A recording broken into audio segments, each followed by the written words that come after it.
G'day guys, so today we are talking about Y raises. For those of you who don't know what a Y raise is, it's very similar to our reverse dumbbell fly. However, we're going to change the direction or the line of pull in order to get potentially a great deal more upper trap and also our rear delts to bring them well and truly alive. So let's go through firstly how it's set up for this exercise. So it's exactly how it's set up for a dumbbell reverse fly. We're going to make sure, because it's a free weighted exercise, that we're going to go both shore up our lower portion of our body and our upper portion of our body, and then we're going to execute the lift. So how can we create stability through our lower portions of our body?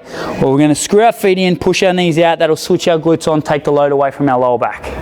We're going to allow our stomach a little bit of room to fall into the middle so that we're nice and over the top of the dumbbell. Now, why do we want to be over the top of the dumbbell?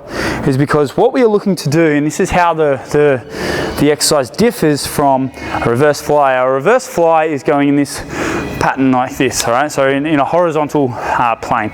The Y raise, however, we are actually looking to come up and out like so, right? Like YMCA.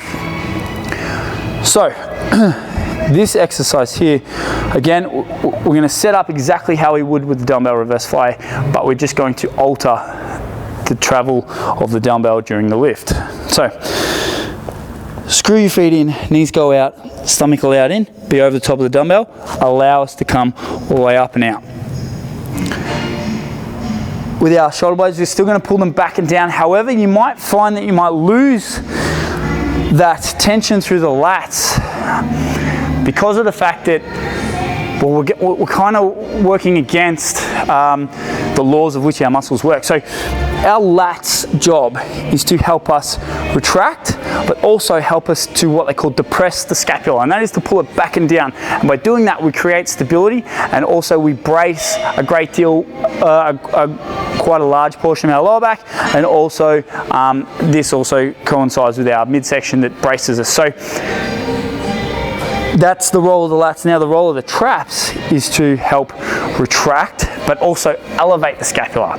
So you can see how we're gonna fall into a bit of a, or we're coming across a bit of an issue, and that is, well, if to stabilize myself and create a nice stable base to perform the Y raise, I need to pull my shoulder blades back and down. But as soon as I start to do this exercise, I'm going to raise my scapula and my traps are going to take the load. So this is where the skill of the ability to keep some tension through the lats, but allow your body to go that full range of motion and come all the way up. So let's firstly look at the difference. So we're going to screw our feet in, shoulder blades back and down, okay? And this is a normal dumbbell reverse fly, and we're coming out nice and wide. Now, with the dumbbell Y raise, okay? What we are looking to do is actually start the dumbbells in like so, and this will promote and help us raise the way we want to do it. So the way I describe this to most people is we, or dudes especially, however girls tend to have it too, we have this Y, so you can see where the bottom part of our rectus abdominis and our obliques sort of attached, creates this line here. We're going to follow that line coming out like that, okay? So we're going to start with our thumbs pointed in towards that Y line, or those two lines. We're going to come out nice and wide. So we're going to set this up, shoulder blades back and down, knees go out to allow our stomach a little bit of room, okay? Create our stability, big deep breath in, and you can see how I'm starting this and that they're tilted in or following the line of the Y.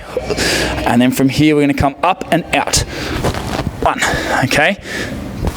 2, 3, 4. Okay, so you can see when I'm doing this exercise that I'm not coming all the way back in. So you can see that I'm coming out and back to here, out, back to here, okay? And the reason being is because just like the reverse dumbbell, when we come into this position here and back out to there, gravity really isn't doing a great deal when it comes to keeping tension on the working muscle. So we know that gravity is working down, okay, but there's no tension through this upper section because we are now in line. So essentially I could hold this all day, every day, right?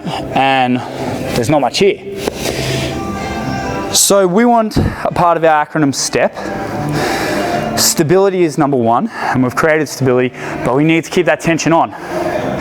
So, what am I looking to do? Well, they're going to come in, shoulder blades are going to go back and down, and then we're going to come out, and we're going to stop at our legs, back out again, stop at our legs, back out again. And this will keep that tension on, and that will fry those minor muscles that we're targeting in order to give us that nice full upper back look.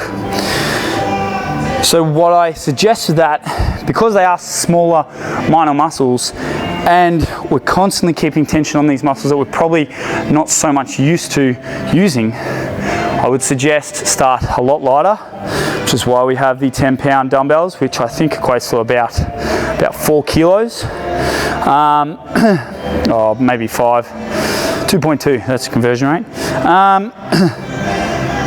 Start lighter, pump them up, get some blood through, feel and create that neurological pattern where you're coming up, pausing at the top, slow back down, up, pause at the top, slow back down, and then start progressively overloading the weight from that position there. Team, I hope that helps you understand how to execute a Y raise, and yeah, go get those gains.